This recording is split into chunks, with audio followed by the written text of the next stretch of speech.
Season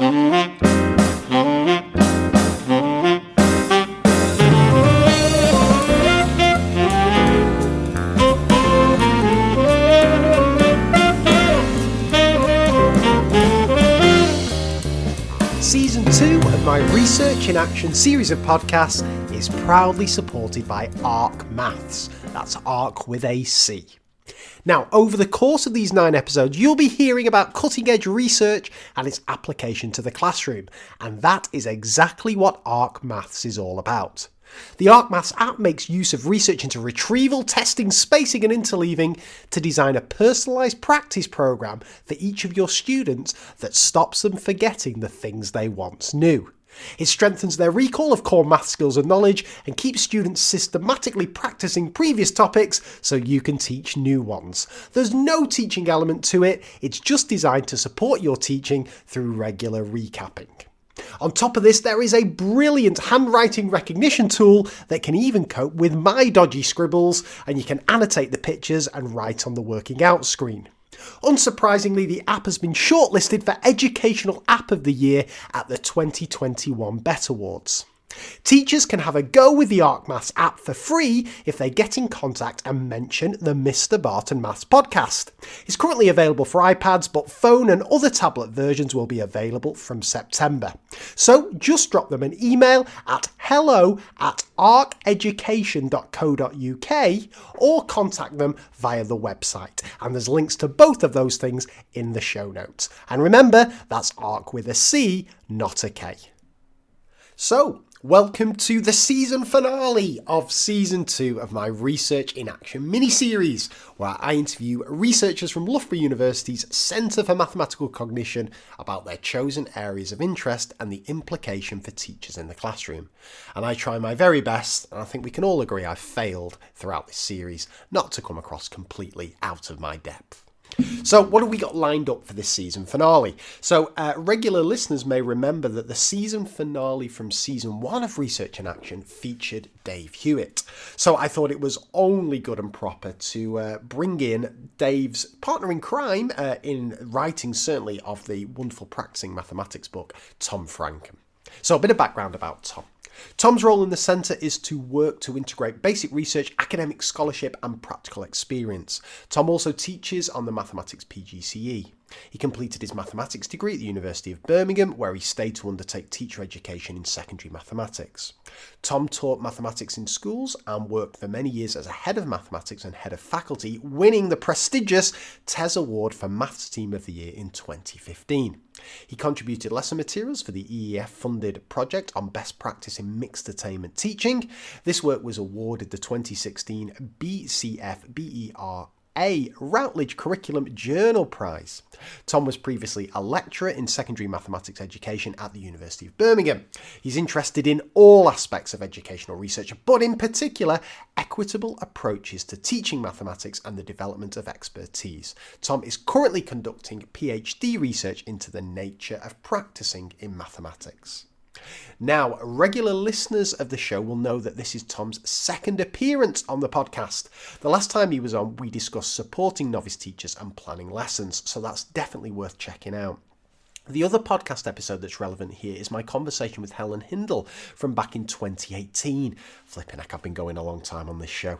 About teaching mixed attainment students. Now that proved to be one of the most popular episodes I've ever done, and it's something of a prequel to what Tom and I discussed today, so you might want to check that out, but this episode should work as a standalone. Because the conversation with Tom, very much the focus is on two related things: teaching mixed attainment classes and the tasks and activities that support this.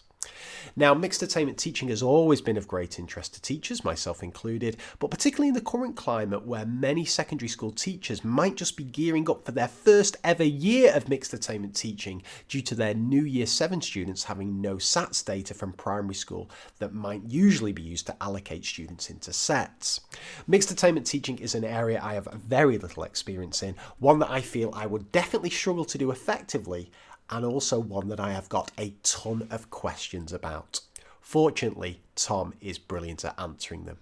So, without further ado, let's get cracking and let's bring this Research in Action series to a close. As ever, I will see you on the other side.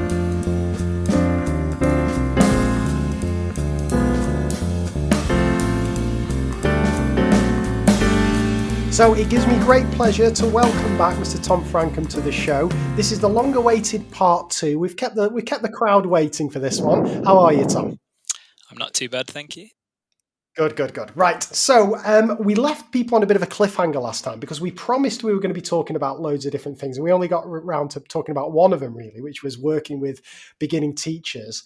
And then if you remember, you dropped that bombshell on me towards the end that you plan your lessons on Excel, which still absolutely blows my mind. But what we're going to be talking about today, first off, is teaching mixed attainment. Now, I've been very vocal on the podcast that I'm clueless on this. I have very, very little experience. That's why I had Helen Hindle on a few years ago, and that was one of the most popular episodes we've ever done. Some really sound advice on teaching mixed attainment that, yeah, again, blew my mind the way Helen talked about her classroom. But I know you've a lot of experience with this, Tom, and I know I don't want to put words into your mouth, but would it be fair to say you're an advocate of mixed attainment teaching? I guess that'd be a good place to start, fair. Really. So, yeah, why is that, Tom? Is it something you just believe in from a kind of social aspect, or is there more to it? Well, I suppose, I mean, this goes back really to when I was a head of department in a school, and I was thinking about, like, I went into a school that had sets, and so one of the things that I did was change from having sets in everything. So one of the things that we had, for example, was like 6 groups in a year group, but then 4 different schemes of work for those those 6 groups. So you had like no one could ever talk about what they were doing in their maths lessons. And I just became, I suppose, increasingly concerned that pupils were being kind of limited by the group that they were placed in. And you had teachers that maybe looked forward to teaching some groups and then dreaded teaching other groups. Yes. Teachers who felt they had to kind of like teach to the test. So it was about kind of pupils, but it was also about what I was really interested in is the thing that I maybe could affect, which is what teachers were doing, which like only indirectly affects what pupils are doing. Pupils that thought maths was just only about remembering the right method. Pupils that thought that they should never make any mistakes, that their books should always be like really neat and tidy, and just like too many pupils that didn't enjoy maths. And that included, I suppose, like lots of pupils who were doing pretty well in maths. So you had all these pupils that were doing well, but they didn't like maths and they didn't feel like they understood it. And those were the kind of things that kept me up at night, I suppose. And that was part of how we ended up kind of transitioning to having mixed attainment groups. Just on that, Tom, just to give a bit of background here. So we're gonna fuse together talking about mixed attainment and running a department. Before you introduce mixed attainment teaching to your department, had you had experience of it just from a kind of regular teacher perspective, not also somebody who's leading a department introducing it? What was your background before these changes? Yeah, no experience of that at all. Right. But I just like one of the things that I had a sense of was that I mean, we could get into this a bit more, but there are various kind of like disadvantages of ability grouping and things like that. So there are some things that I'd come to through reading about things like that. So I mentioned before that I got quite into reading educational research fairly early on, I suppose, and I was trying to, because I suppose like you, I was trying to kind of like find out how you're supposed to be doing this. I assumed when I started that people would have already cracked this and I would just go in and do it, but yeah, that wasn't really the case, and you had to go around and find your own way to do this. So I didn't have any experience of teaching mixed groups, other than the kind of trite thing of saying like all groups are mixed and that kind of thing. Yes.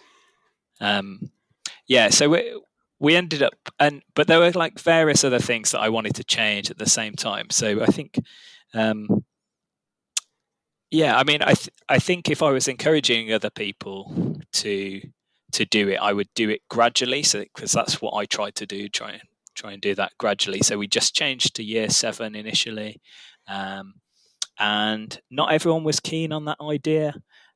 So I had maybe like 2 or 3 other teachers who were up up for trying to teach mixed entertainment. So we had we kind of had like two sort of top sets and a mixed middle, and then like a support group at the bottom. Yes. And then what happened really was at the end of that year, someone who hadn't been that keen had said, "Oh, now who'd been teaching one of the higher groups had been basically said, oh, they're so mixed, they might as well all be mixed." And I was like, okay, let's mix them all. And I suppose what happened alongside that is I wanted to introduce a new kind of scheme of work, because we had, I mean, I suppose this will be familiar to lots of people, but we had the sort of scheme of work, and I did make this scheme of work, because when I started at the school, I was like second in department, and there was no scheme of work. So like my big job was make a scheme of work. So I made a scheme of work the way that I'd seen other people make a scheme of work before, which was get the kind of textbook scheme that we used and like put it into an order, and we had a front page overview of all of the topics, what to teach when, and then I made it so you could click anything, and it would take you to a lesson plan on that thing, lesson ideas. There was stuff like that came from came as part of the materials. And literally no one ever clicked any of those links ever. Right? Everyone just tore off the front sheet. So really what I wanted was, I was just thinking, what I'll do is I'll make it so there's better stuff on the front sheet that everyone looks at. That was one of the drivers actually early on. I take you're on Excel, by the way, here. I mean, that goes without question, does it? Absolutely. Definitely. Yeah. And I guess one of the things that I wanted to do was spend longer on topics. So we ended up moving to something where we covered kind of like 6 broad topics in the year. So broadly like 1 per half term. And this is still just year 7, is that right, that you focused Well, on? it started off in year 7, but then the next year we did 7 and 8, and the next year we did 7, 8, 9, and then all the way up to year 11. And the other thing, I suppose, was what we wanted to do was really try and develop people as mathematicians. So I went to a talk at the Birmingham branch of the ATM, which was Alf Coles, and he was talking about, he'd been teaching mixed attainment groups, and he was talking about the way they kind of framed it was, the goal isn't about learning maths, but about becoming a mathematician. And for me, that was really helpful in thinking about like what you want the mathematical experience of the kids in school to be like, and all the other stuff that we'd kind of been doing before, like just a subtle tweak. You could do kind of some of the things are quite similar, but with the focus on becoming a mathematician. So by that I mean things like thinking for yourself, being organized, systematic, opportunities to make conjectures, noticing things, recording what you're noticing, being sure about things, testing, convincing, explaining your ideas, and that kind of thing. And like having an overall view that's what we wanted to develop, that's what we wanted to talk about with kids, and that's what we were trying to develop all the time, was develop them mathematically.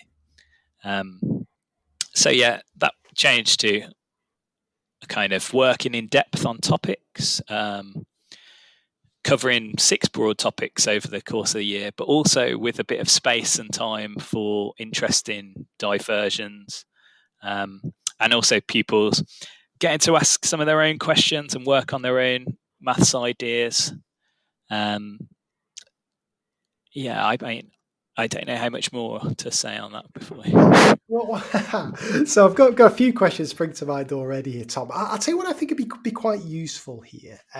Before, I definitely want to dive into the practicalities of this, because this is where I've struggled. Actually, I cannot picture making this work, so I'm gonna go big into that in a few minutes. But just before then, you mentioned before that you had reasons for wanting to move away from setted classes. I wonder if you just go over some of those reasons. And I'm also interested in you referring to kind of evidence on this, because my limited understanding that often gets bandied around is that setted is good for the higher attaining students, marginally better, but really bad, particularly for the lower retaining. That's what I often hear. I wonder if you, though, could summarise your understanding of the research and also your reasons for wanting to move away from SETD, if that's okay. Yeah, okay. But though, what you have to do is be kind of picky with me, because if you're not sure about whether because sometimes I might be saying this is my opinion about this, and sometimes I might be saying this is what the research suggests, all right. and like so a lot of those things are kind of tied together for me. So I suppose the first thing that's worth saying is you have this kind of like the notion of ability as a fixed thing. So if you look at the literature around this, often, even if you use the word ability in the title of your paper, there's some kind of disclaimer in there where people are saying, we don't like think of this as being mixed ability teaching, but mixed attainment, because the idea of ability is kind of creating this idea that ability is something that's fixed and something that's measurable.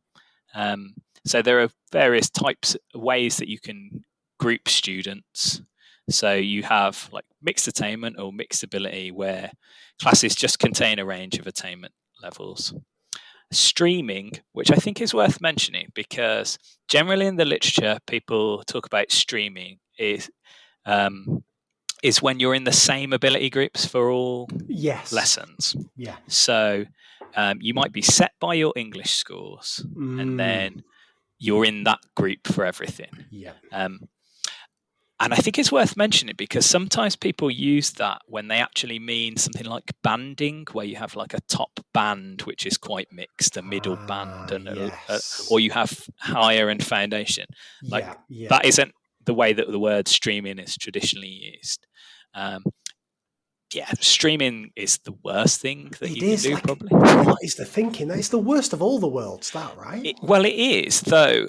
I mean, it's not to say that, it's the worst for everyone all of the time. And some kind of quite high profile schools in UK use streaming as their kind of grouping practice. It's not something that I would advocate, because of the way that it impacts on, like one of the issues about grouping, for example, is the way it impacts on students' self-confidence. And if you're in the amount of setting that you experience impacts on the self-confidence. So even if you're in like the top set for English, say, but a lower set for maths, your overall general confidence at school is worse as a result of. And is this your opinion, or is this research? This is so that is from the research. So like the kind of big recent studies are out of UCL. So like Jeremy Hodgin, Becky Francis, Becky Taylor, and their group have looked at this big study of almost 10,000 students, like loads of schools, on kind of like what the best practice in grouping is like. And actually, I worked a bit on the teacher materials. I was on the expert panel, and I think it's not because like I'm particularly amazing at teaching mixed attainment, but just because at the time there just weren't many schools that were teaching mixed attainment beyond year 7. There are far more now, but I think they could only find like 4 schools that were doing that. And I remember Jeremy saying there might be as many as 6 or something like that. So yeah, there's mixed ability streaming, and setting is where you're allocated to kind of ability groups per subject. And it's problematic. It's often the way you do that grouping has problems, but maybe I'll come on to that in a second, because I suppose the issues are around. I think of some of the issues as being around the underlying assumptions that pupils have different abilities, that those abilities can be known or measured, that pupils would learn best with other people of similar ability, that you might damage the self-concept of low attainers by putting them in a group with high attainers, and also that teaching sets is easier. And I would challenge all of those things. I think everyone assumes like, for example, that teaching sets is easier, but I would definitely argue that whilst I think teaching is tricky, but I think there are advantages in the long term to teaching mixed attainment, which maybe I could come on to. I mean, it's worth saying at this point, Tom, and I'll put my kind of cards on the table here. I've got all those things you've said. I think at this moment in time, I just listening to Helen describe the lesson she described on sequences, where you've got one kid who's working on kind of basic number stuff, then another child is thinking about nth term of quadratics. My mind was being blown. I cannot comprehend how to teach that, and also like I can sense the frustration of higher attaining students being slowed down. I can sense the frustration of lower attaining students feeling they're being left behind. All this kind of stuff, I've got to be honest, I feel, but I don't want to be fixed in that way. I want to, I'm definitely open, but I just want to put my cards on the table that I certainly have those assumptions. Yeah. So, I mean, one of the things I think is like a myth about mixed attainment is that there's a particular way of teaching attached to it. Yes. So, for example, I guess if you're in Scandinavia, like every person does this every day. Every teacher does this every day. It's actually illegal to set for any fixed period of time in some countries. It's crazy. So, like Norway, for example. So that kind of makes sense. But like every one of those teachers is not teaching in the same way. Every one of those is not teaching in the way that Helen teaches. I don't think the way that you teach should be that influenced by the way that you've grouped the pupils. That's interesting. That's it. Because again, just on that, just thinking of my own unconscious bias here, I would very much expect if it was setted, I could imagine two teachers teaching that set completely differently, whether it's direct instruction, inquiry, or so on.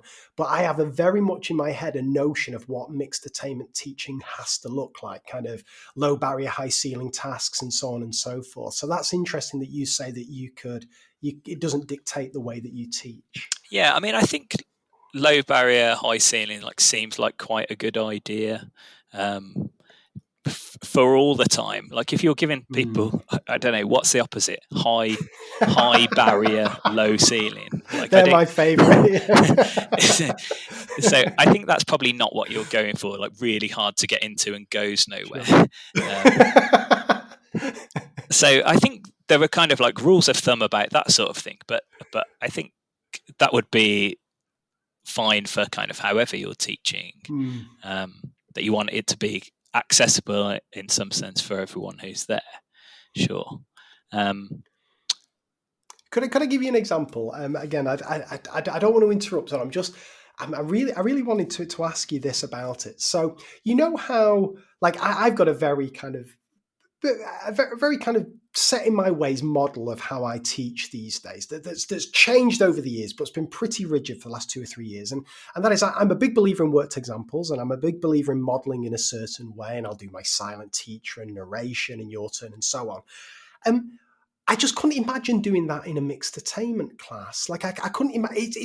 It's knowing where to pitch things when I'm doing that initial explanation that I can't figure out how to get right. Whereas I think if I was teaching mixed attainment, I see myself almost kind of being task led. So like everyone gets the same task, and I wander around the room, kind of helping out and pitching my instruction. I couldn't imagine doing that whole class teaching, I guess is what I'm trying to say. I mean, how would you pitch it if you're teaching, I don't know, 7 set 4 or something? So what I would do, I'd ask my diagnostic questions to get a bit of a sense of kind of prior knowledge and so on, and address any misconceptions there. And then I think I just kind of go in with the kind of worked example that I guess what I'm trying to say is, I think at year 7, I can kind of see it working a bit better. But when the kids get older, and I can imagine that their achievement levels kind of widen a bit, I think that's where I struggle. Like, say I'm teaching something like, I don't know, factorizing quadratics or something. I could imagine a big gulf in students' kind of capabilities with that, and I don't know where to start. Again, I'm just trying to be honest here. I can't picture that starting point, if that makes sense. Well, I mean, I think if you wanted to, you could start in the same way. I think if you change, I mean, one of the issues around one of the issues around this is kind of like what should the default position be? Like, should the default position be mixed attainment, or should the default position be setting? So, like, what I say often about this is that setting doesn't seem to be an effective strategy for raising attainment. It's common. It's really common in the UK. It's more common in the UK than it is in any other country. You have more setting within class and more setting between classes. That is in a kind of context where we have a more comprehensive kind of school system. Like, we don't put people into different schools in the same way. I mean, we do that a bit. But it's not an effective strategy for raising attainment. So I guess one of the things that people often talk about is what you mentioned about the small positive effects for higher attainers. Yeah. Okay, so sometimes, and the literature is kind of mixed on this, and so sometimes you find studies that get small positive effects for higher attainers. Sometimes you get essentially a zero effect, so it makes no difference. And there are some studies which find a stronger effect for higher attainers, so they're better off in the mixed groups than they would have been otherwise.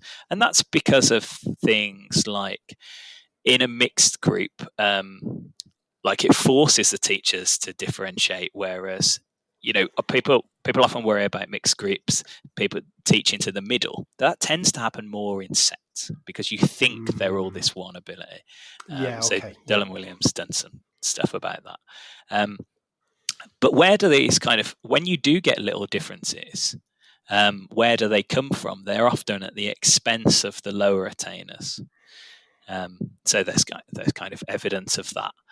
And I think one of the things that we ought to think about there is, so overall, it seems like the effect of setting as a raising attainment strategy is essentially zero. Like, it doesn't really help. And sometimes you get some small positive gains, but you're kind of like a reverse Robin Hood. You're robbing from the poor to give to the rich, kind of thing.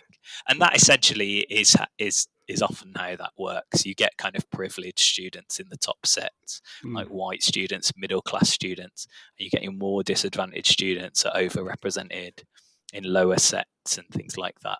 Could I just on that, Tom, and again, apologies for interrupting. What about, I'm just thinking, again, I can only talk anecdotally. You know far more about the research, obviously, than I will. But what about your kind of, you know, your bottom set, your lowest achieving students? It just seems to me kind of common sense that they'll be best in a relatively small group with a really experienced teacher who can kind of give them more kind of individual time and attention than I just imagine them being lost in a class of 25 when you've got some real high flyers in there who also need attention. It seems to me almost better for the lowest attaining students to be setted, or is that not right?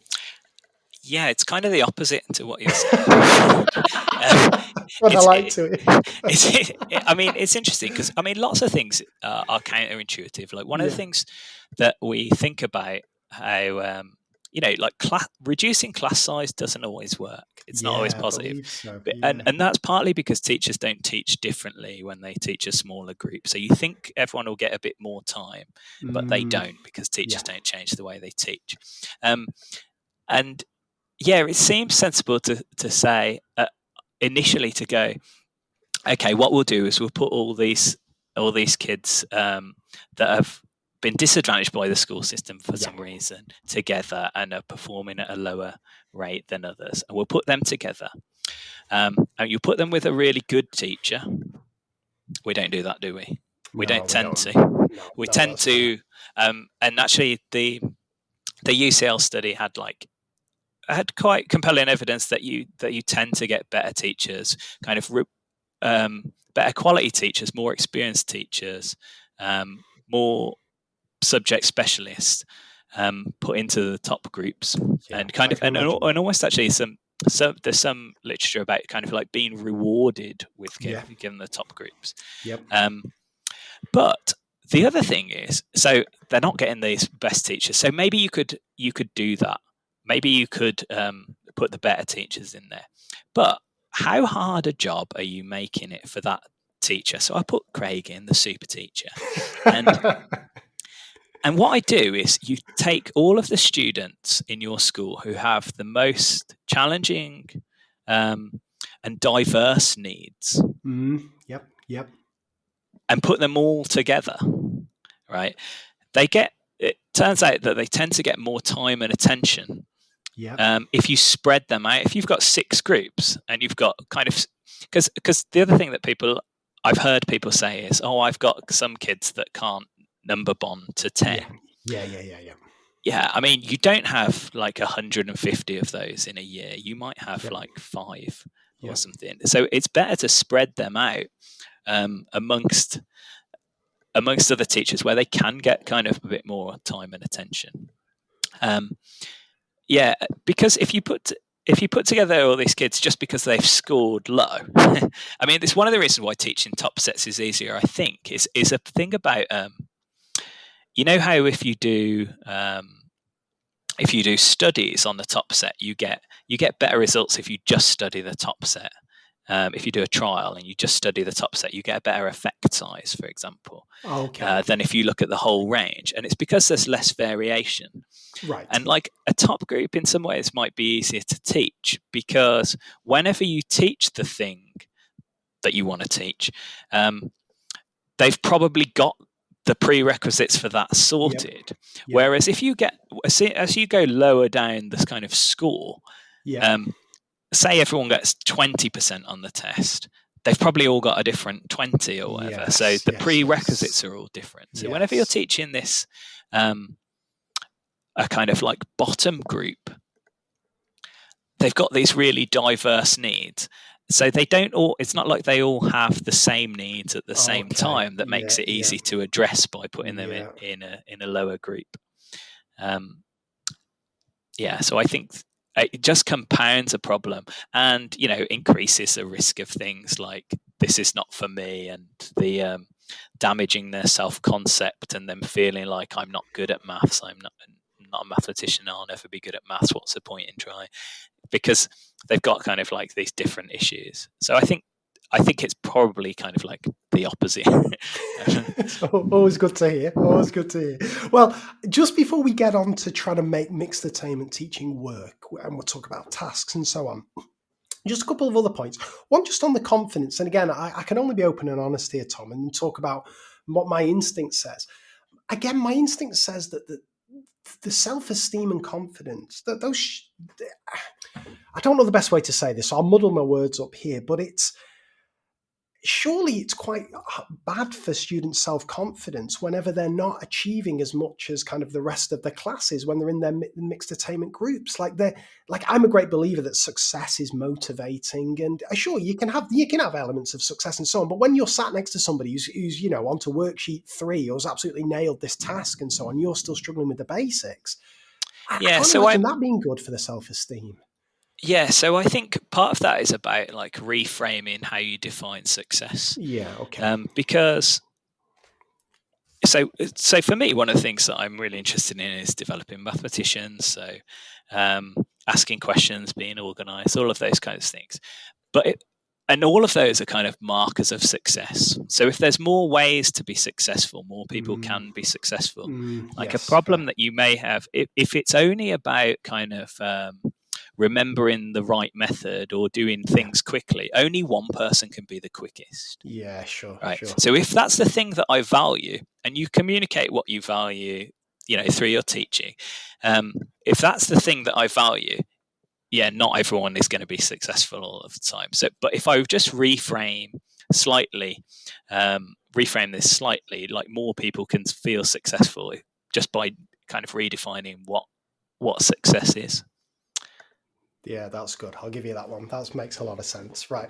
Let me ask you this then before we dive into this. What's the dream for you, Tom? If you you're head of department in a school or whatever, and we're going to talk specifically about how you help prepare and train your teachers for this, but just in terms of the kids themselves, is it mixed attainment from years 7 to 11, Or is it even within a year group like year 7? Is there kind of what some people will call a nurture group and a top set and a mixed all in between? Or what's the dream? What do you believe is the most effective?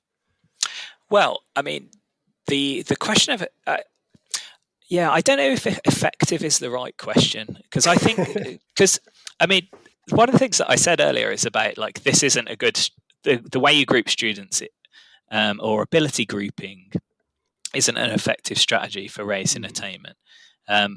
So really we have to think about like what are we trying to get out of it? Like what are the goals? So often like, and I think if you're reading the literature on this, I mean, I guess people often want from research the answer to like should we do mixed attainment or should we do ability grouping? Correct. And I get that, but maybe it's not the kind of question that research can answer, because it's about values. Like, do you want? I don't know. Like, I sometimes think about like things like school mottos. Like, do you have a school motto? A school motto like success for some, or do you have like success for all? And like, what do you care about? Because and often I think when you read research, it's worth thinking about where the people doing that research are coming from, like what they're thinking about. So often they're thinking about kind of social justice. So I mentioned the thing about how we allocate people to groups or how we misallocate people to groups.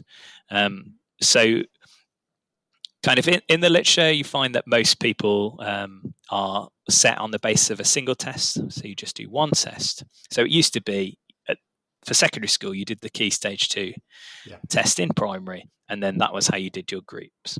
But we know there are other things that creep in, like behaviour and ethnicity and socioeconomic status. And you won't be surprised to know that maths set more than other subjects. About 90% of secondary school students are in sets for maths. It's more like about 50 for English. But there's some kind of, so actually in the UCL grouping study they were doing a trial. So they had people in the control group and people in the trial group. So they're trying to kind of they're trying to go, oh, if you just set on attainment, what does that look like? But one of the interesting things was what they did with the control group is they could analyze where they should be, what sets students should be placed in if they're just set on attainment, and what sets they actually end up in. And what you find is like black students are 2.5 times more likely to be in a lower set than their attainment would warrant.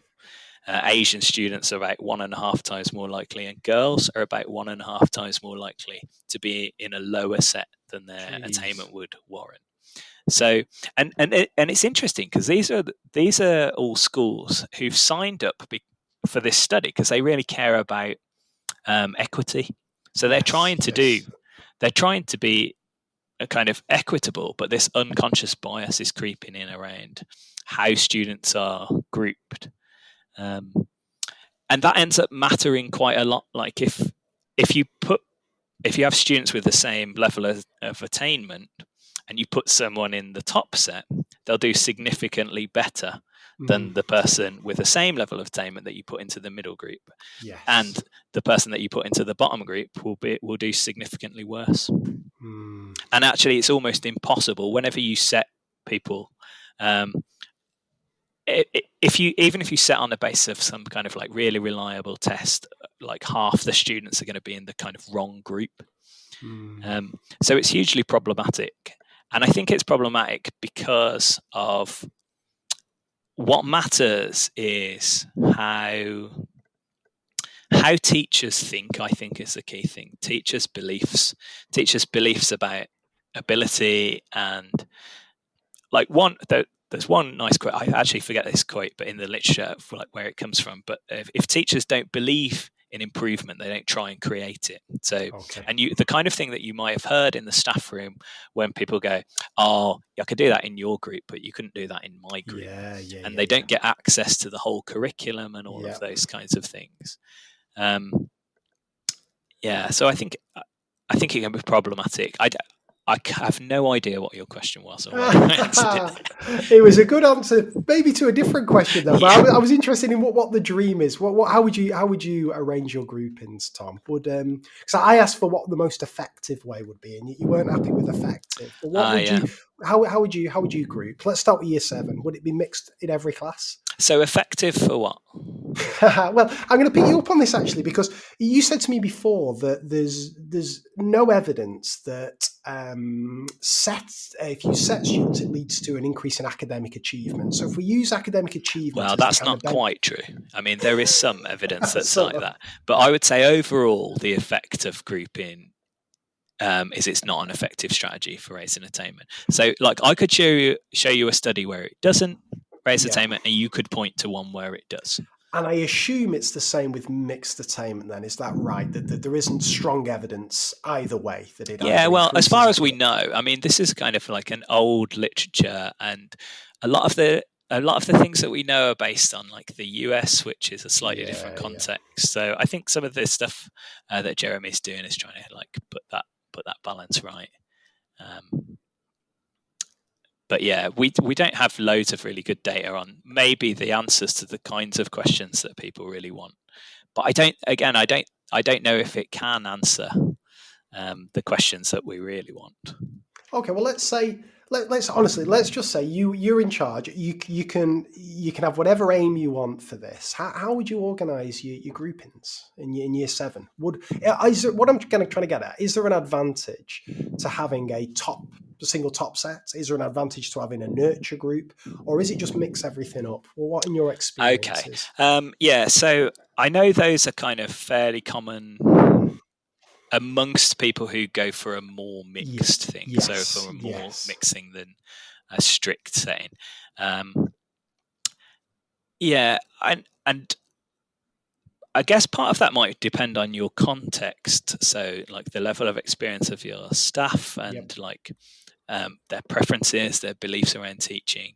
But I think what might be tricky if you have like a nurture group is how do they get reintegrated, and do you end up with the same issues that they get this kind of like lower level curriculum offer, and they don't lower level work and boring repetitive things like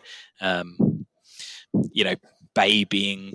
So actually in the interview stuff, they often talk about students who are placed in lower groups often talk about like babying, baby work and things like that. So do they get that, and how do they get reintegrated, and what good examples do they see of people being successful and knowing what it looks like to be successful? So maybe worry about that. I think if you look at like having one top group, maybe it's practical to do that. As far as I know, there's some evidence that having like, you might have pull-out support groups. I think it's a good idea to do that for if you have kids, say, that don't have times tables or something like that. Something that's really important. You might have a few of those. But, if you have a lot of those, you might have a whole school policy or a department policy on it. If you have a handful of those, it's worth doing something with those. So I maybe would pull them out of, assemblies or form time or something like that, and do some extra work with them. And I think a similar thing can work for kind of like the people who are doing really well and who are interested in doing really well, to have kind of additional support. So there is some evidence for like pull out classes. So one of the things that we used to do is, level 2 further maths. Yeah, big fan of Actually, that, we did the kind of foundational stuff for all of that with everyone up to about year 10, but then we had extra lessons which people could opt into for if they wanted to go in and take the exam. And I think So you did say an ideal world. So if it was an ideal world, I'd have kind of a core maths thing that everyone does, which is all mixed, and then you could take maths as an option. Like when you pick your GCSE options, you could take maths as an option, and some people might be getting additional support there, and some people might go into groups where they get additional extension or something like that, and that might be able to combine some of the best of both worlds, because the pull-out classes can be effective for like the highest attainers. And if we move up the school and we assume people are taking GCSEs, would you have like higher classes and foundation classes, or does it make sense to separate that or not? Yeah, not everyone does that, but I think it makes sense to have some separation at some point when you're preparing for exams. Personally, I think I want to maybe make those decisions as late as possible. Yes. But one of the things that you can do if it's a mixed group, so in my experience of doing it, sometimes we've done that regrouping into foundation and higher at the start of year 11. Sometimes we've done it at Christmas or at February of year 11. So, but you can make those decisions based on your cohort. Yes. And if you have kind of one of the difficulties of grouping, I think, is I mentioned you do better if you put in a higher group for various reasons. And I think some of those reasons are about teachers' expectations and beliefs and the kinds of work that they offer.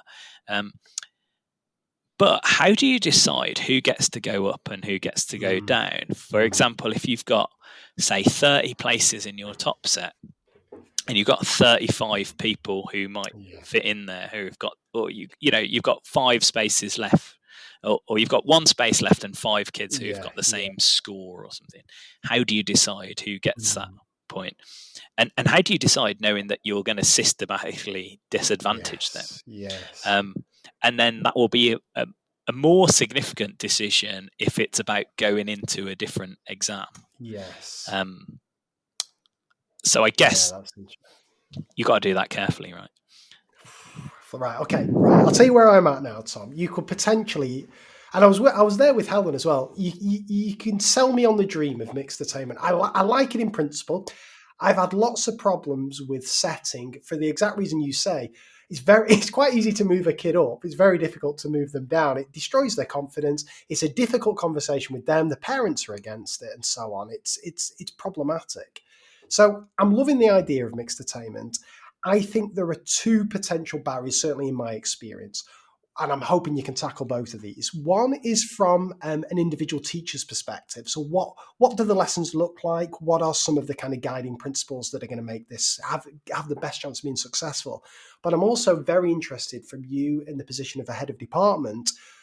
And I guess the lessons from this transfer across to any change a head of department wants to make. How do you get the rest of the team on board with this, particularly if you've got teachers who are very experienced, but not experienced in mixed attainment? So it's up to you which one you tackle first, either from a head of department perspective or a teacher perspective. But how do we make mixed attainment work, Tom?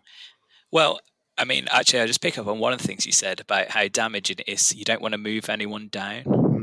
So actually, that is a common thing among teachers. They really worry about moving people down. So some schools have a policy where they will only move people up because, like, one of the kind of drivers is you say, "Oh, if you work hard, you might get moved up." I don't know if that's an advantage. Like, do you want to get away from the teacher who knows you really well and understands you? But if you don't, if it's so bad to get moved down, what about the people who are already down? Oh no, I agree. It's hugely problematic. So lessons. I mean, I think you can just teach your lessons and tweak. You can just tweak what you're doing lesson-wise. I can't, Tom. I can't. Come on. Well, I suppose kind of like if you look at the kind of the things that you've described, that's quite similar to what they would do in. I don't see it as being massively different to what they would do in like the Pacific Rim countries when they're teaching content. Like they would look at an example together and they would think about it, and you would have the kind of like you would encourage the self-explanation and those kinds of things. So I think you can have all of that stuff. So I don't necessarily think that's problematic. But it wouldn't be how you would do it, would it? Though. Well, I think it would be. I think it would depend. Right. I think it depends on what you're teaching and what your purposes are, what your goals are in that. So, kind of broadly, that would be one of maybe kind of like, I don't know, 3 or 4 different types of strategies that I would typically use.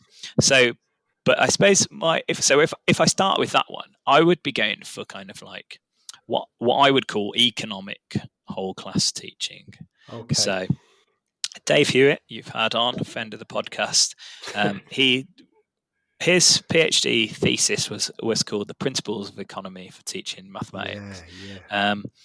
And I think I had that in my big 3 last time, so people could check out if they're interested in. But the whole class stuff is really about going that you're trying to work directly with mathematical awarenesses. You're trying to make it sufficiently complex that everyone has to think about it. Breaking bits down, the practice through progress type things, which we might get onto about thinking about. So I might want to talk about kind of subordinating practice, but yeah, I think you probably wouldn't find that. Well, I personally don't find it that different to, like it wouldn't look necessarily that different to someone doing a kind of direct instruction. Okay. So like Dave had this article, I don't know if you've seen, called like Forcing Awareness, which is a Catania thing. So forcing awareness, I think, is really, really close and really similar to direct teaching. So I guess, I mean, one of the things when you interviewed Dave, I think I got the impression that you were imagining, and actually whenever people talk about like inquiry stuff, that they might be just like leaving everyone to it. Whereas it's a cliche, yeah. Yeah, Dave would be very active in teaching something, but also very focused. Like part of the role of the teacher there is editing what people say. So you're focusing down very firmly on deliberate things and amplifying them. So like editor and amplifier kind of thing.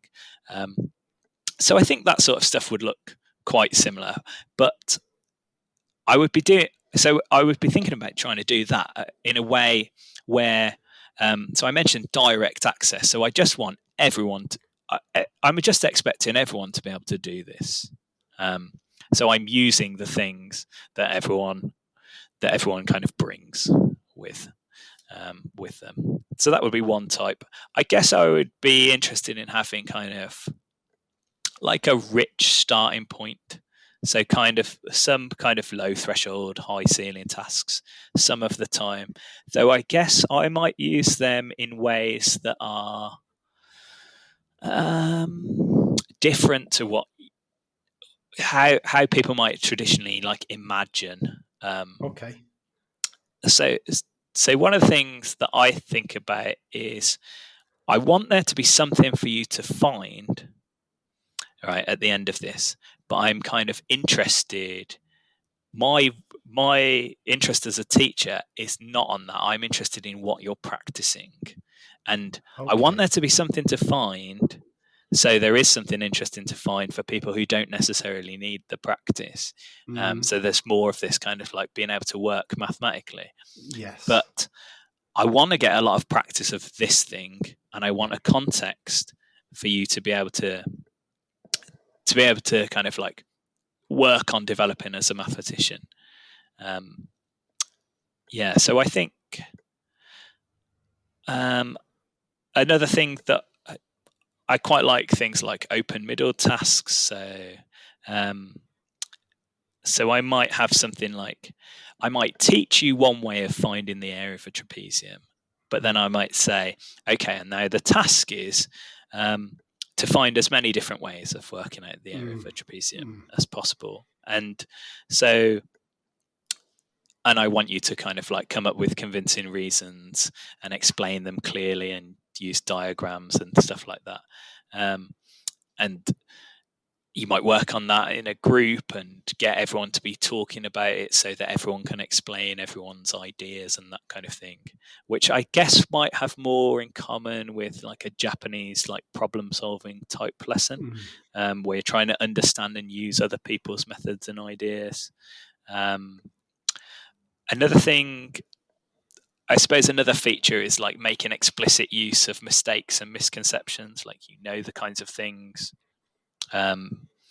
So things like if you use the big blue box, like improving learning in maths, Malcolm Swan's stuff. So these are brilliant tasks that have spent lots of time and money on refining. But the types of tasks are very useful and I think again in a mixed attainment group, like if you want, but in any group, right? And actually the secret for all of these tasks is if it works in mixed attainment, it works in any group, right? So that's all fine. But if you're doing something like an always, sometimes, never true, like an example of a type of lesson is I might go before I teach fractions, say the 4 rules of fractions. I might go, I'll write down the things that you know about the 4 rules of fractions beforehand. Yes. And I just collect together all of those statements together and I just write them on cards and I say, sort them into which ones are always true, sometimes true or never true, find examples that fit and, justify your answers and that kind of thing. So you just meet those things head on. I'm going to pause. Okay, no, I mean, what's interesting about this is I agree with absolutely everything you said, and it sounds like good teaching. It sounds like really good choices of tasks and the kind of tasks that I love using myself.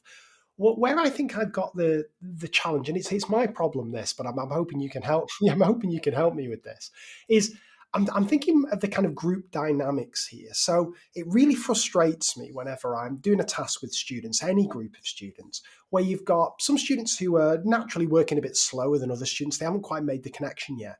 And yet that they're kind of forced to work at the pace of the quickest child in the group because that other child in the group has got there quicker. And they're like, oh, come on. And maybe they're explaining to the child, but they've not given them the time that they need to make those connections themselves, and it always becomes a bit of a hurry, and that child always feels like they're being like dragged along a little bit. And my fear is in a mixed attainment group, with the gaps in attainment wider, and possibly that translates to the gaps in the time needed to make these connections themselves taking a little bit longer. I just feel that, again, it goes back to this notion of success. I'm not sure the children who are struggling will get that feeling of success because they never get to get there themselves. Does that make sense at all? Yeah, it does. But one of the things that's key to remember about this, and this is about, I guess, about the thing I was saying about the kids having a fixed ability that we can easily measure. Like we know that kids have spiky profiles, right? Yeah. Some kids are better at English than they are at maths, but also within subjects, like you might be better at geometry than you are at algebra. So I remember teaching this one group, and so they were a mixed group. They were year 7, and I had this girl, and we were teaching. I was doing a number topic, and she was really like you're describing, like slow to latch onto things. Obviously, hadn't practiced things as much. The next thing we taught was a thing about angles, and kind of like measuring using a protractor, those kinds of things. She was like top of the class. Yeah. Right, and it's just one of the key issues, I think, about teaching. Whoever you're teaching is making too many assumptions about who can and who cannot. And, those things that you describe are tricky to deal with. But teaching, no one said that teaching is easy, right? But like, you can I think you can enjoy the challenge of this, and it's just slightly different challenges. It's just slightly different challenges. So you have to think, you have to upfront acknowledge that people will be different. I mean, and that's how you get away from if you're teaching a set, like teaching to the middle kind of thing, because it's really obvious that people are in different places here. And, there are various things you can do. It's worth having kind of flexible within class grouping, so groups that change around. So if you give out your kind of like diagnostic question or something at the end of the lesson, at the start of the lesson, you might go, right, these people, well, maybe we wouldn't say this to them. These people didn't get it, but you're all going to work together. Or these people did get it, you're going to work together. But you can do that kind of thing, the regrouping. And as long as that's flexible, I mean, it's worth doing, because if you always work with the same people, like, it stops students from kind of challenging each other. So they often end up having the same misconceptions, like embedded, because it becomes uncomfortable to challenge each other. Whereas actually, if you split up, if you move your groups kind of regularly, it's not so much of an issue. So does that answer that question? Okay, yeah, I'm happy enough with that. Tick for that one. Well, let's talk now then about kind of departmental change, Tom, and maybe we'll frame it in the context of moving a department towards mixed attainment. But as I say, I think the lessons kind of transfer across any kind of change that's needed. How did you make it work? Because I imagine you have some teachers there who potentially were resistant to it. What some of the techniques you used to get the team on board?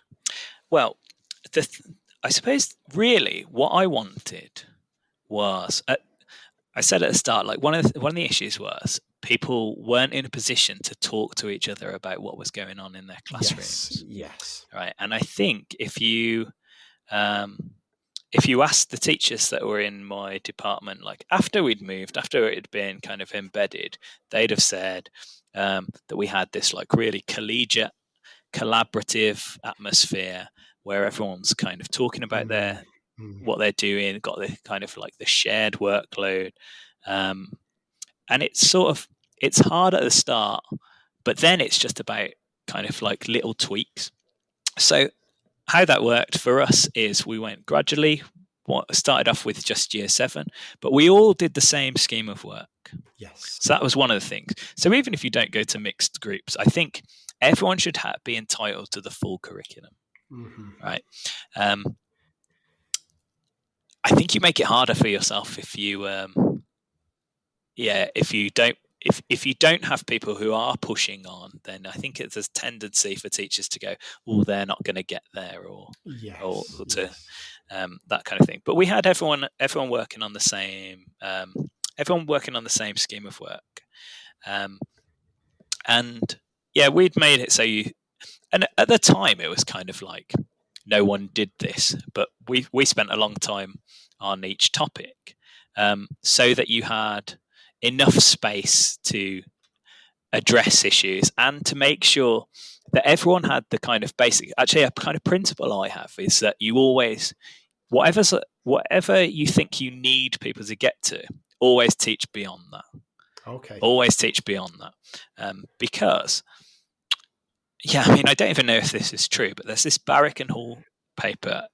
It's a really great paper. I don't know if you've met, about lifetime maths. No. So basically, if you look at people who are in their kind of 60s and 70s, they can do the maths, which is one under the highest level they went to. So if they did maths at college, right, they can do like the GCSE level of maths.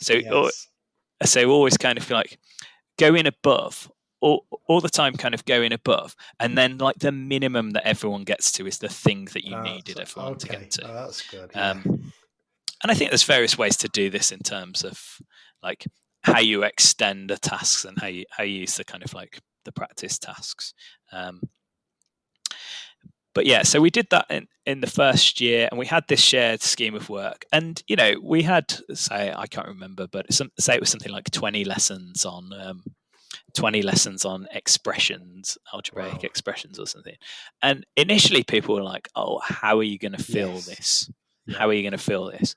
So I assume that's from going somewhere like maybe 6 lessons up to 20 or something. Your traditional scheme of work, box it off in 2 weeks or whatever. Sure. So one of the things that I basically saw as a bit of an issue is it would come up on the scheme of work, Pythagoras. No one would read the detail of it.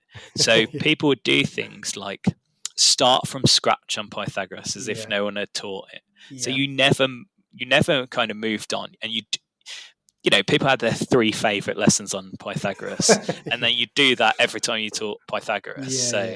Some kids had already done it before and already met it, and some people didn't have like the groundwork laid and all of that. So I wanted to get away from that a bit, and having 20 lessons instead of 3 really gets that. But the reality of that was like people were going, "Oh, I wish we had more lessons. I wish we had more lessons to do on this." Like more afterwards. Than 20. Wow. Yeah, because when you kind of like look at the richness of things and look at going beyond and how you can do that. There's no mathematical concept that you can't extend, right? So we did that gradually, and then we had it in another year. We kind of like shared the workload. So one of the things we did with those kind of the 20 lessons is we went in, I can't remember if it was 2s or 3s, to think about like an outline structure of what that would be like. And then so that everyone had something to work with. And then one of the key things that I think people should do if you don't already do this, and again, I said about the spending longer on a topic. At the time, no one was doing that really, but I think it's much more common now. At the time, no one had department meetings where they didn't do admin. So I would strongly suggest that people have department meetings where you don't do admin and you just talk about teaching and learning. And the way that we would run that is me or someone else would bring the year 7 tasks, and we work on the maths. And then when you're doing that, you talk about like what are you taking for granted here? Where are kids going to get unstuck? What do you need to do before this? What might make a good support for this? What would make a good extension? What are good questions that you could ask? What are good questions that they might ask while you're doing this? And how can you expand on them? And what's a good kind of like, what do you offer when they do this? So you had all that and you worked through it. And, unsurprisingly, teachers can work through that quicker. So you come out of that, like that meeting, and you've basically got all the lessons sorted for that week's year 7 or something like that. And over time, as you run through, like one of the things is you don't have to be going, I taught adding fractions to 7 set 5. How am I going to teach it to 7 set 9 or something like that? Like you just go, everyone's now doing the same things, and each year you're refining them and making them better. And everyone's got this shared experience. So if you don't know what to do or your lesson didn't go too well, you can talk to everyone in the department about it. All right. And this is one of the ways where I think it makes it, it's harder at the start if you're switching. Whereas, and I suppose one of the interesting things is, like in Scandinavia, no one writes down what's different about this because this is what they just do every day. And maybe, I guess the thing about like what should the default position be? Like, would I say, everyone should switch to mixed attainment overnight? I don't think I would, because what teachers are good at is what they've practiced. And if you've practiced teaching sets, I think I'd be making much more gradual changes.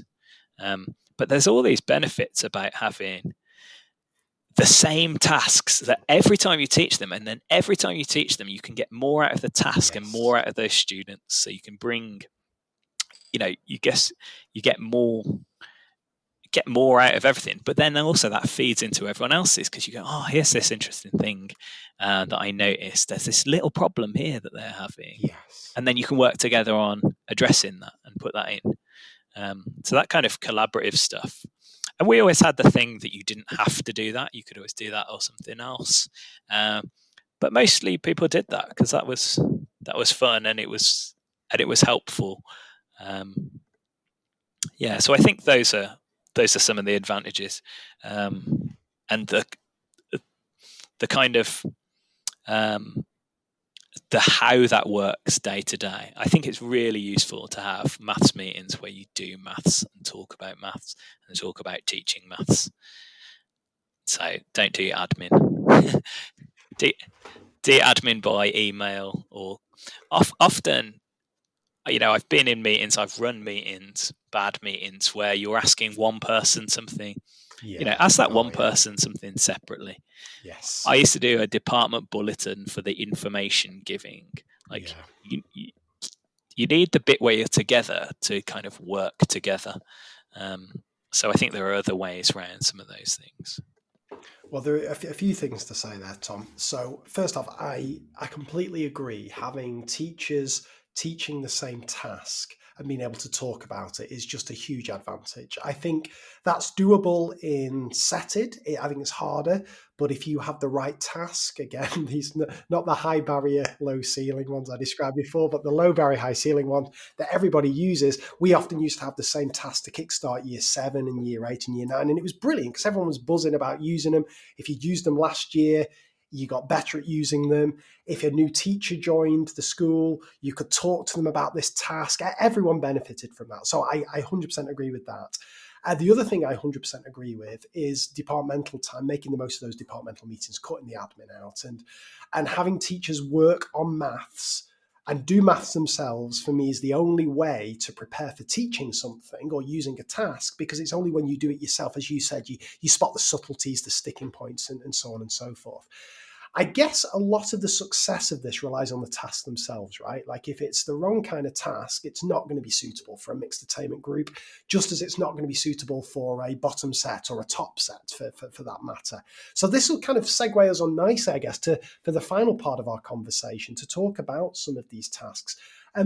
Well, if we just talk practically for a second, Tom, where were the tasks coming from within your department? Were they kind of ones that you'd sourced from kind of common sources, or were they ones you'd written yourself? Where was the bank of tasks? Because the task feels to me to be a pivotal part of the success of this. Yeah, I mean, a mixture. So I mentioned like the standards unit stuff. So we'd use some of those and then make tasks that are in a kind of similar vein. So there's that sort of thing. Yeah, but I guess one of the things that we had is we always started each topic with a kind of common task, which might be similar to kind of what you think of as being like an inquiry type thing.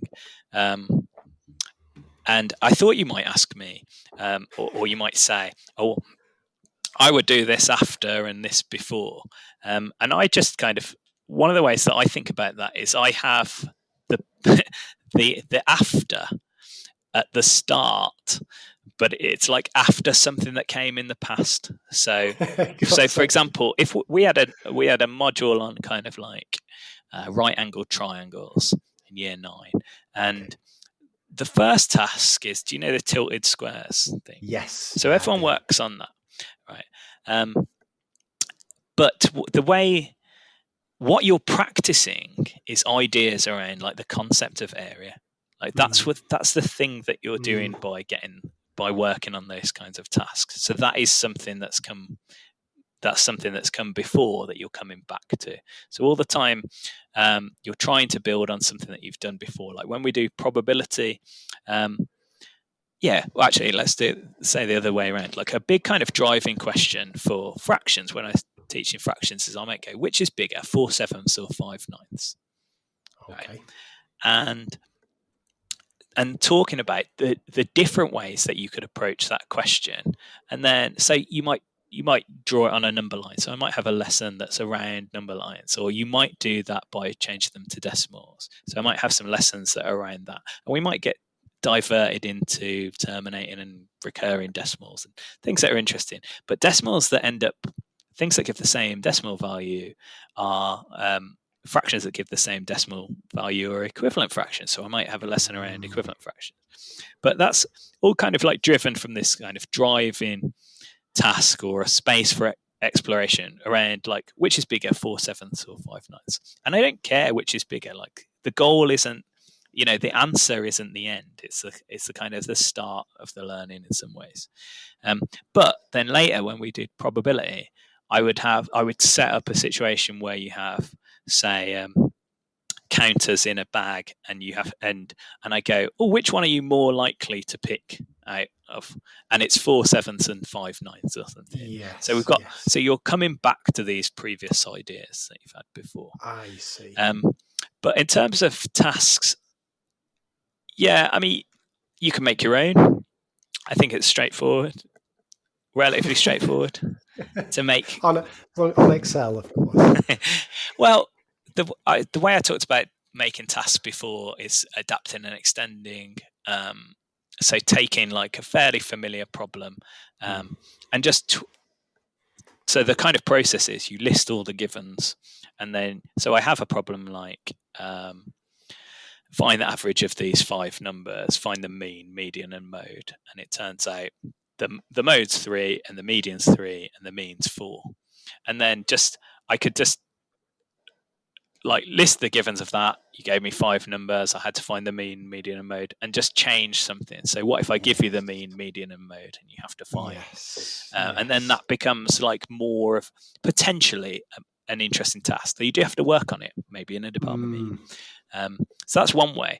But there are loads of tasks out there, like old ATM publications are full of tasks like points of departure, and they're full of tasks. Loads of them are collected on Enrich or Don's website, Median. There's loads of good tasks around. But the key, I mean, and I say good tasks, but I kind of think there aren't good tasks. It depends on how you use them. And so the thing that matters is getting a task and working out how to wring the most out of it as possible. And that comes with collaboration and people trying them out and so on. You just reminded me of something that you said at the end of our last conversation, which blew my mind as much as the Excel thing, how you just have everything in one folder, which was absolutely ridiculous. All your tasks and stuff. Tell me, as a department, you had folders, because I'm like, how did you store and organize all these tasks? How as a member of your department, how am I finding what I'm doing next week? Yeah, so we had like a shared drive, I guess, and then so we had a single page like overview. Yeah. So a single sheet, which basically covered everything, because initially I was saying that people only looked at the first page. But then what we were doing is kind of collaborating on these tasks, and I recorded these things in like a Word document or something, recorded all these plans, and then put all the tasks in the folder. So we just had one folder for each half term in each year. Okay. And then a Word document that had a bit about the task. Not enough for someone who'd never been in the conversation, I don't think. But enough if you'd been in the conversation that you knew what that thing was, and then a link to it. So that's where the problem of organisation comes in, when you have to get other people, you have to share it with other people. So definitely had that. And people used that quite a bit, added to it, adapted it, made it better, that kind of thing. Got it. Right. Well, Tom, we've got about 15 minutes left before I've got to prep for this talk I'm doing. It's up to you. I'm keen. I want to talk about practicing mathematics, because some of your tasks that you've written and that you've chosen, I think, are phenomenal. But at the same time, I don't want to rush through it. Do you think in that time we could cover maybe 1 or 2 of those tasks? Is that the most useful thing to do, do you think, for listeners? What do you fancy? Yeah, well, I'd do whatever you want, really. Let's do it. Well, I fancy doing a bit of math, so let's do it. Let's do it. So, because I know you're big into your task design and your choice of tasks, and also we've spoke earlier in this series to Colin Foster, and we talked about his notion of a mathematical etude and so on. So, I'm very keen to get to grips with what you consider to be a good task for practice and the way it may run. So, you sent me a load through when we were prepping for our first conversation years ago now. Which one do you want to have a look at first? Which you choose? The first one. So actually, I have the first one up, so let's do that. And am I okay to share this task on the show notes page so people can listeners can play? Yeah, so actually what I suggested is I have to remember why I did this one, but a comparison between 2 tasks. So I've got one which is something you might imagine seeing in a textbook, something like find the value of each expression by substituting in x equals 7, and I've got expressions x plus 2 equals x plus 5 equals 2x equals 3x, so on, 2x minus 3, that kind of thing. So loads of expression.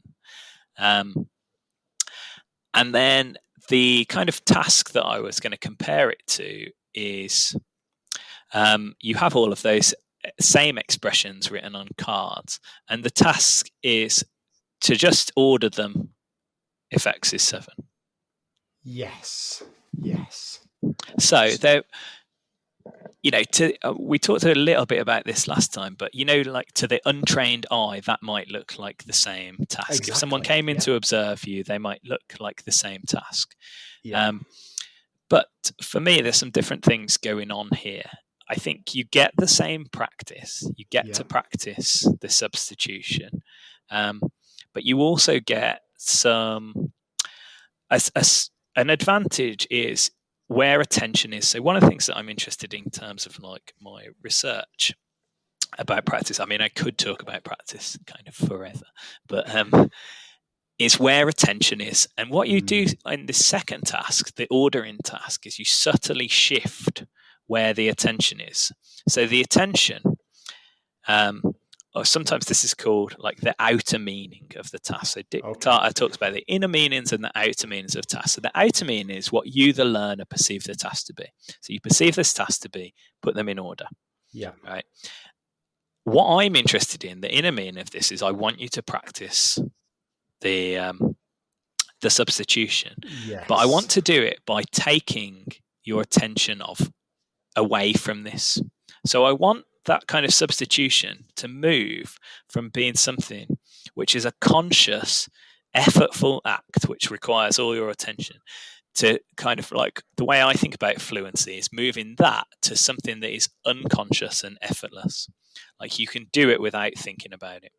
Right. So what you're trying to do is take the attention away from that. And the way that you kind of get fluent is not by putting all your attention on this one thing, but by just gradually shifting it to be something that you're just subordinating to the task of putting them in order. So you're just using it as a kind of, you're just using it to do this bigger job of ordering. This is interesting because this is something when I spoke to Dave Hewitt, I couldn't get my head around this, Tom, and I think I'm starting to get it a little bit more now. So if I'm your student and you want me to get fluent at substitution, I assume at some point, like obviously we're going to discuss what the concept of substitution is. Like I'm going to have some basic underlying knowledge of it, but then you don't want me thinking hard just about substitution because I'm not going to get fluent that way. You want me to be practicing substitution, but kind of thinking about something else. Is it that simple, or is there? Yeah, I mean, I just want your attention to be off the thing I really want you to get better at. Just slightly off that. That sounds, again, counterintuitive there, Tom. It feels like then I'm going to be missing things or not spotting relationships or making mistakes. Yeah, so what I mean, I sort of think of this as it's like you're trying to tap into how you learn things. Like, I've got a little kid who is learning to walk, right? But he's not going, oh, I must walk. He's going, can I get over there?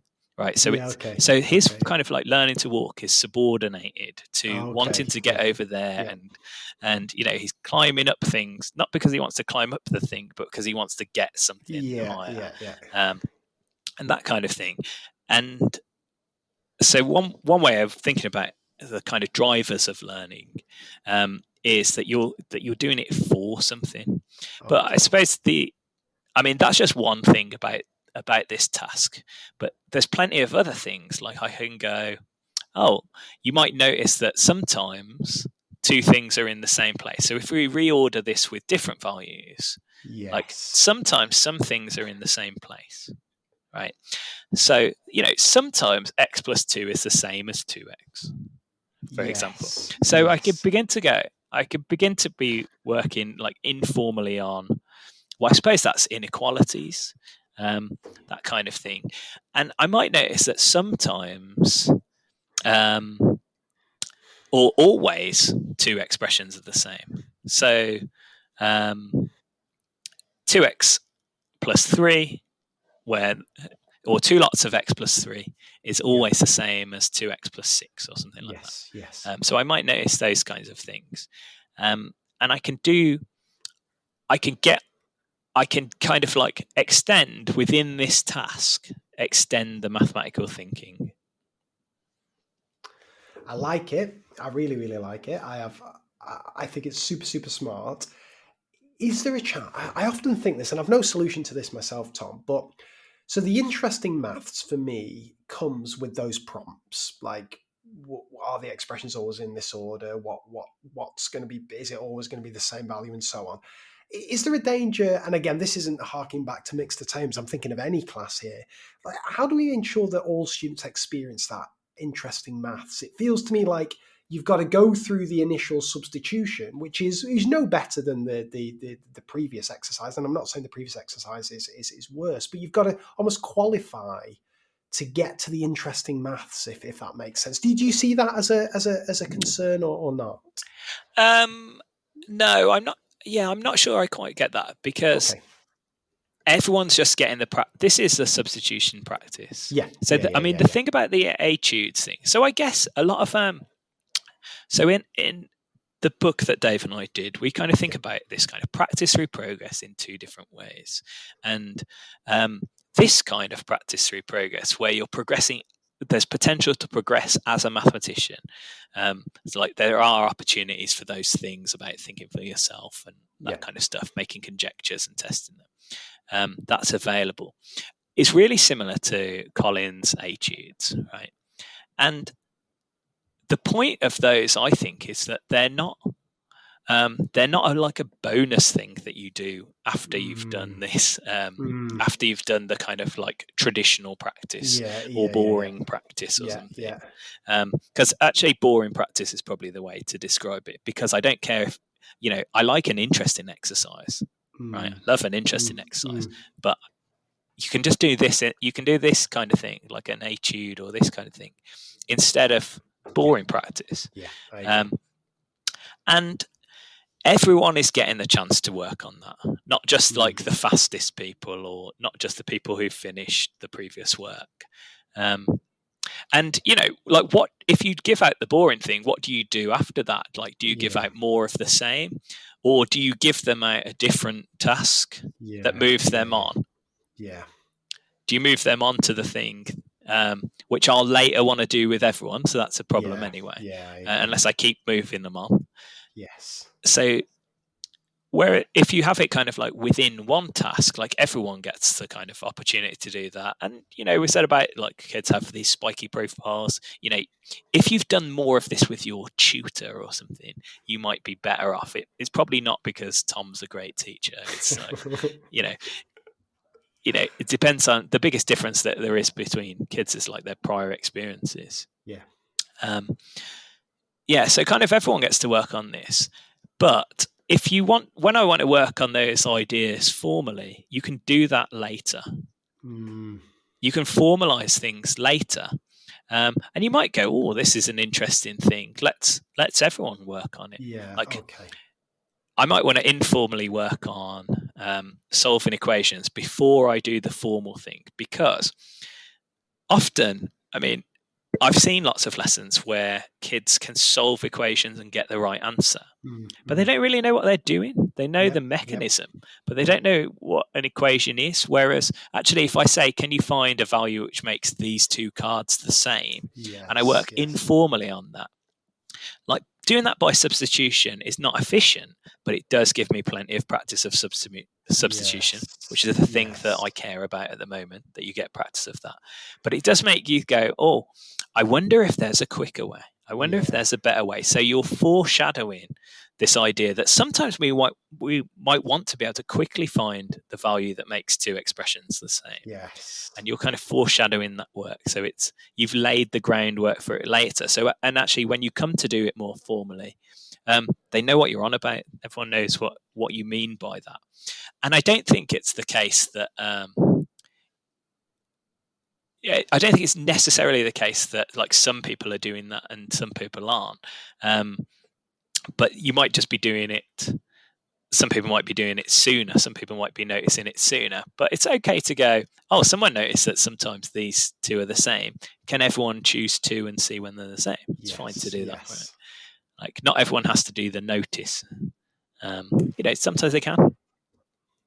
Yeah, no, that's a good one. That's a good one. What I'm thinking, Tom, is again, I genuinely mean this. I'd love nothing more than for the next couple of hours to work through these these other tasks with you and just listen to you. But I think I'm going to have to get you back to complete the trilogy where we're just going to talk about practicing maths, because I think we could both get carried away on this one. So I'm going to put that substitution one in the show notes, and I'm just going to give you the opportunity, just if there's anything else that we haven't covered today that you particularly wanted just to mention or anything, or direct anybody towards, and then I'm going to get a verbal agreement from you live on the show that you'll be happy to come back to complete the trilogy. So anything else you want to mention, Tom? Well, let me see. I suppose in terms of the mixed attainment thing, I mean, one thing that I'd say is, like, partly, like, I think it might be a kind of Trojan horse as it's one mechanism for getting teachers to talk more about their teaching and to change the way to kind of like evolve their beliefs about what students are capable of. Certainly, a game I used to play is occasionally I would take two bits of work to the head and I'd say, oh, one of these kids would have been in the bottom group and one of these kids would have been in the top group. Which one is which? And like they'd never be able to tell, kind of thing.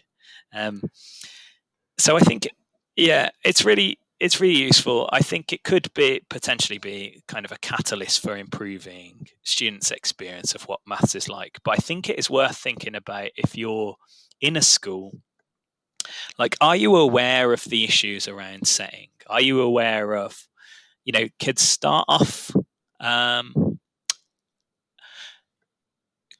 confident and it reduces their confidence over time. In year